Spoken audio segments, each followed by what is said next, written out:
This here is Mitsubishi's entry into the sub 500,000 Rand crossover category, and it is the Mitsubishi Outlander Sport. And I think it is value for money and such a good proposition if you're in the market. If we start off at the front here, I personally think that this is quite a good looking car. These angular headlights are reminding me of Volvo's Thor's hammer headlights, and they're automatic LEDs. I really do like the spoon cut indentations on the bonnet there, although this is not a fast car, so there's not much in the way of aerodynamics that are going to be helping here.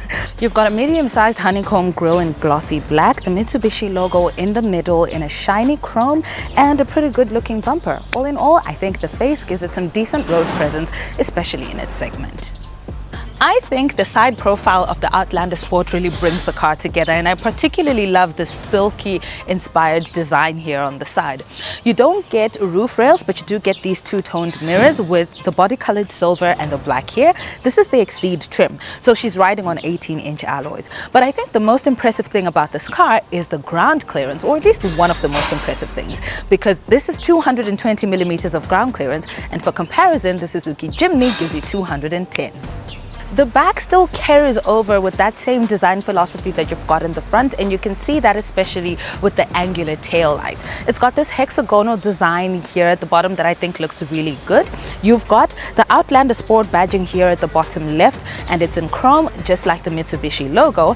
And this easy lift tailgate gives you access to 402 liters of cargo space with the rear seats up, and when you fold them flat, you've got 1,183 liters of boot space. And I think that is pretty decent in its segment and at this price point.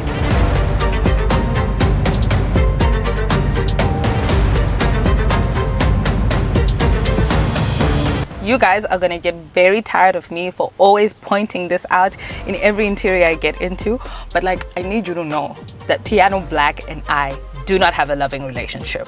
But let me tell you, Mitsubishi was like, Phoebe, we love you. We're gonna keep Piano Black to a minimum.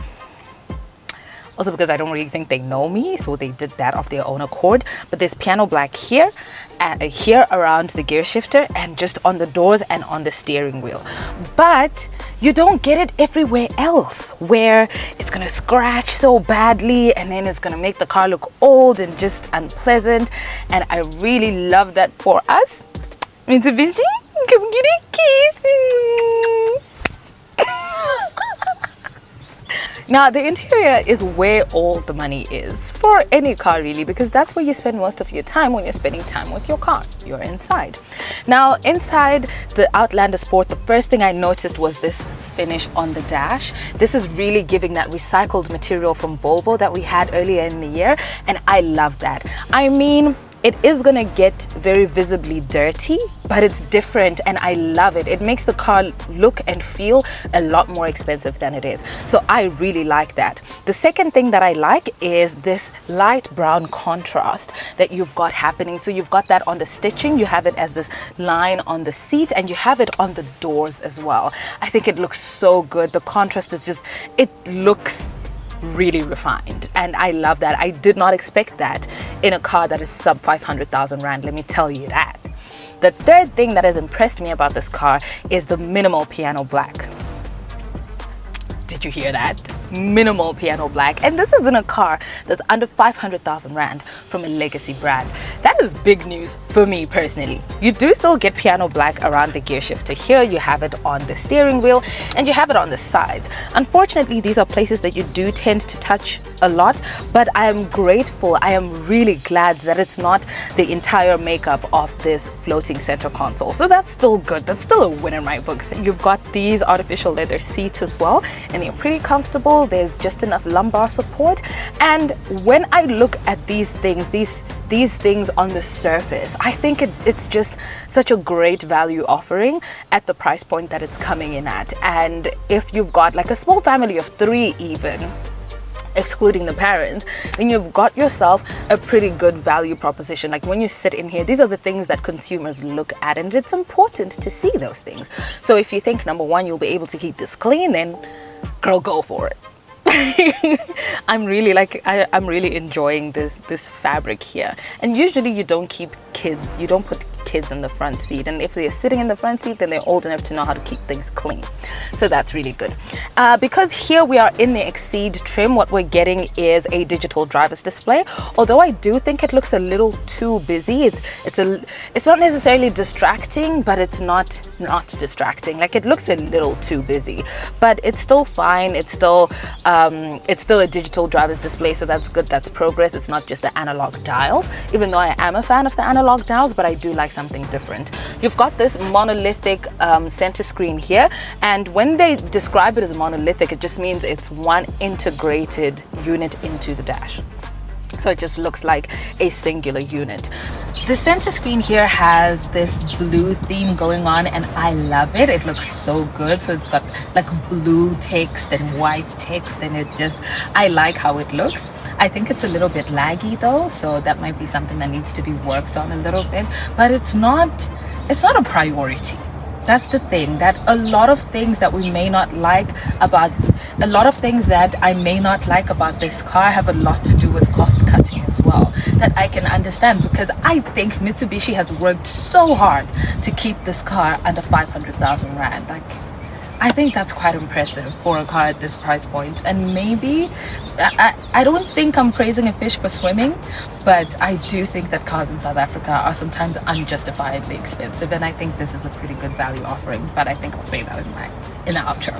So here, when I'm looking at the center screen, I'm not unimpressed. I quite like how it looks. It's a little bit laggy, but that's fine. I think I can expect that at the price point that I'm looking at in this car.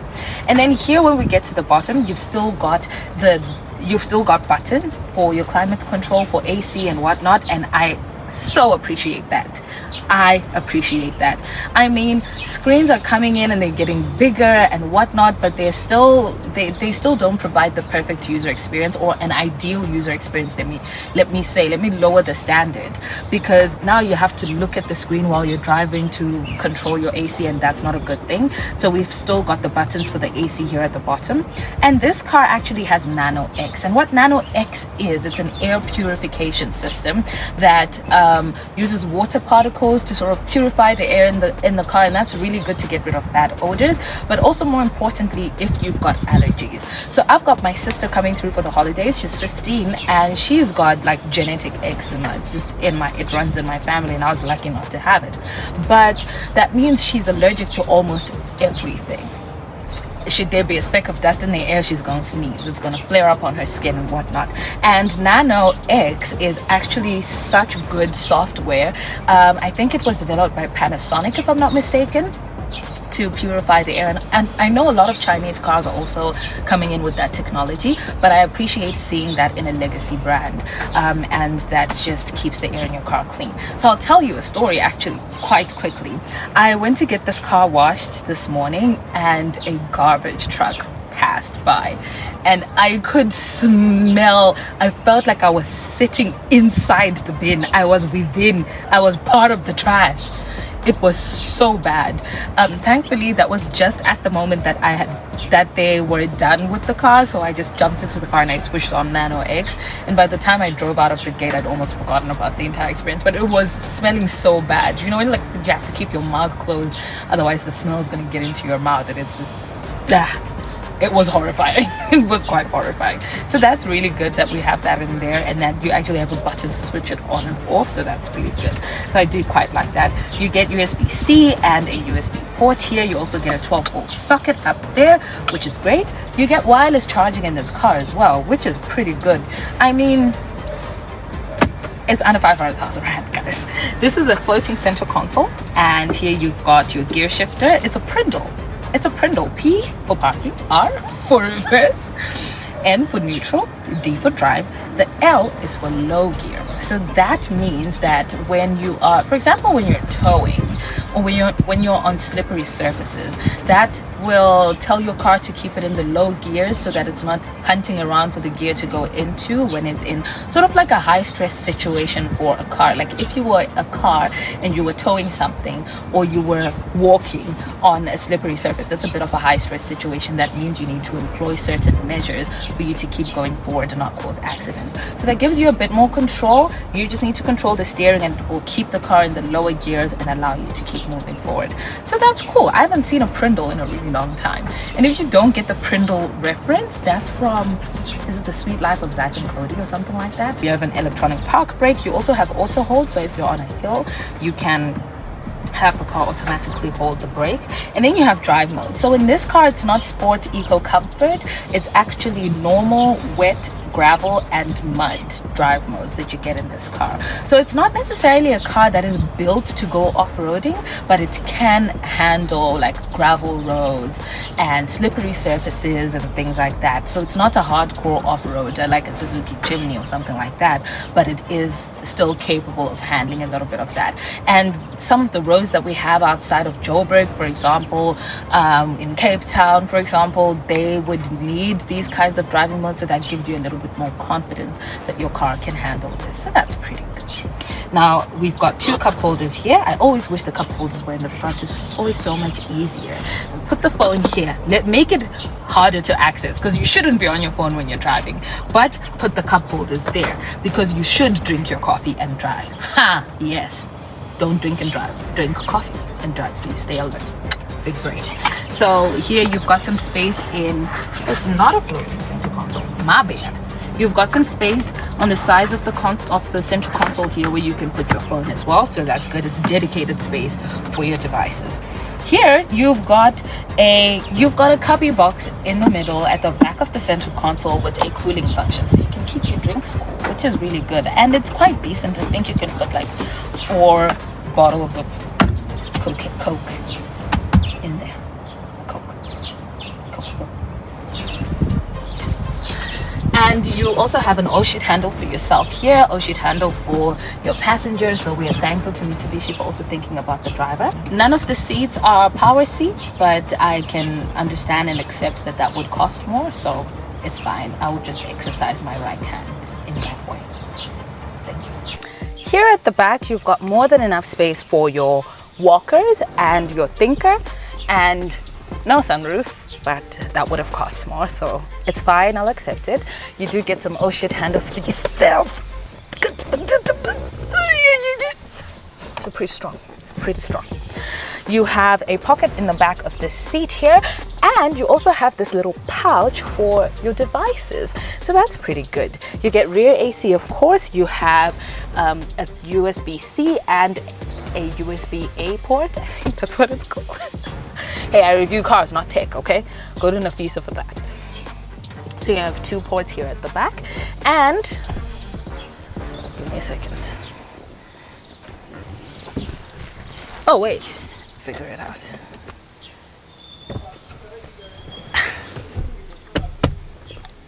Figured it out. Turns into an armrest, a cup holder, or both. Your light is up here, and that's about it. The door handles here at the back are not surrounded by the fabric as you've got in the front, but they are looking quite good with this chrome outline. You have the piano black here, which is not impressive, but it's fine. And you have the tan leather right there at the bottom with the Yamaha speaker almost going into the side slot of the door.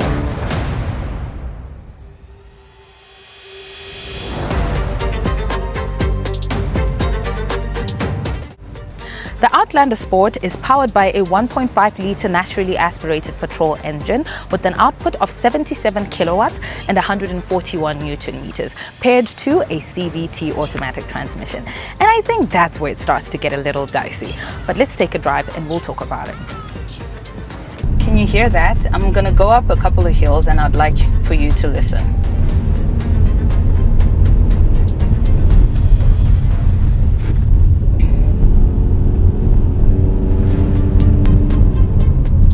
What you just heard is the drone of a CVT when it's going up a hill, the infamous drone.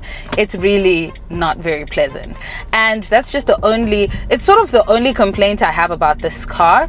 But that's not a Mitsubishi thing, that's more of a CVT thing. My actual Mitsubishi complaint is just that I think this car could do with a little more power. The thing is that all of these cons, like I said earlier, are things that would end up contributing to a higher cost for the consumer. You'd have to buy the car at a higher cost. So if they added a turbo into this car, then it would cost more. And I think the car kind of needs a turbo. But then when you really think about it, it still moves when it needs to move. It's a CVT, and it's 77 kilowatts, which is, a little unimpressive, but it is what it is. So that's just something that I am pointing out so that you know what to expect. This is a naturally aspirated engine, so it's got no boost. It has no hybrid boost, no turbo boost, no supercharger boost. It's just naturally aspirated, and you can hear that when you need to overtake on the highway and things like that. It's not going to go as it's really not going to move as fast as you'd like it to move. It's not going to send your heart racing. It goes 0 to 100 in 13.6 seconds, and when it was tested by cars.coza, I think they got something around 12.3 seconds, but that's still an eventual reach to 100 k's an hour. It's nothing that's going to excite you. So when I'm looking at this kind of car and I think about that particular complaint, that it feels a little bit underpowered, my thought then goes to, who is this car made for? Who was Mitsubishi thinking about when they built this car? And I think they're looking at small families. Like I said, this is a small family crossover that's going to transport your family. It's going to do a little bit of light off-roading. It's going to last you for a long time. In this economy, a lot of what people are looking at is the cost of ownership, and that means you're looking at insurance. That's one thing, but you're also looking at fuel consumption as well. I've been hitting around 8 liters to the 100, but I also partake in some spirited driving when I feel the need to, and I've been driving far. I drive in the city a lot, so it's a lot of start-stop. That means a lot more fuel consumption than you would get with highway driving. But also when you're looking at replacing spare parts, and an engine with the turbo is going to be more expensive to maintain or more expensive to repair should the need arise. So I think a lot of things that I'm seeing in this car that I may not particularly like are, number one, cost cutting, and it's not just the cost to purchase, it's also that cost to own. And speaking of the cost to own, head to the link in my description for a quote from Naked for fast, affordable, and easy to understand insurance from Naked.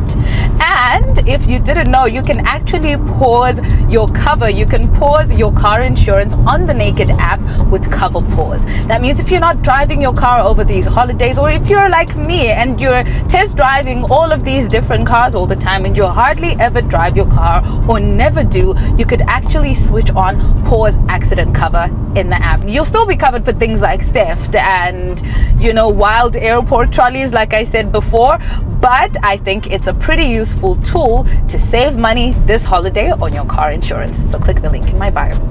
Love you. Now let's talk about the value proposition that you get in the Mitsubishi Outlander Sport. I mean, you're getting most of the nice things. You have blind spot assist, rear cross traffic alert, you have parking distance control, a rear view camera. It's not 360, so that's you could have done better. But I mean, it's also coming in at less than R500,000, so that would have cost more. But you get an easy lift tailgate. It can be hands-free as well, but I've never figured out how to use a hands-free tailgate.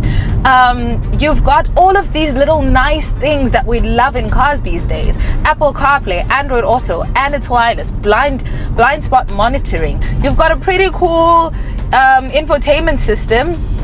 You've got all of these nice things that we like in the cars, and it's a Mitsubishi. So one thing that I may have touched on in the Mitsubishi Triton review is that Mitsubishi is one of those brands that have stood the test of time, and they're absolutely insanely reliable.